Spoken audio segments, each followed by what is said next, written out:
এই প্রিয়া, ম্যাম আমাদেরকে এখানে ডাকলো কেন রে? এই ম্যাম মনে হয় আমাদেরকে এখানে খাবার জন্য ডেকেছে।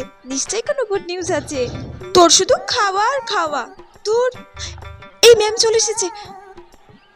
আজকে আমি তোমাদেরকে এখানে এই জন্যই ডেকেছি, তোমাদের রুবেল স্যার আর আমাদের মাঝে নেই, সেই জন্য আমরা আত্মার শান্তি কামনায় 1 মিনিট নীরবতা পালন করব। এই দিয়া, আমি চুপ করে 1 মিনিটও থাকতে পারি না, আমার খুব হাসি পাচ্ছে। চুপ কর প্রিয়া, ম্যাম কিন্তু তোর দিকেই দেখছে। চুপ কর। প্রিয়া চুপ কর তুই, ম্যাম কিন্তু তোর দিকেই তাকিয়ে আছে। না না, আমার দিকে তাকিয়ে নেই। ভাবলাম একটু খাবার দাবার দেবে, তা না। 1 মিনিট হয়ে গেছে, এবার যাও, যে যার ক্লাসে যাও। এই তুমি কোথায় যাচ্ছ? তুমি দাঁড়াও। ম্যাম আপনিই তো ক্লাসে যেতে বললেন। তোমাকে আমি যেতে বলিনি। তুমি নীরবতা পালনের সময় সমানে হেসে যাচ্ছিলে, আমি কিন্তু সবটা দেখেছি।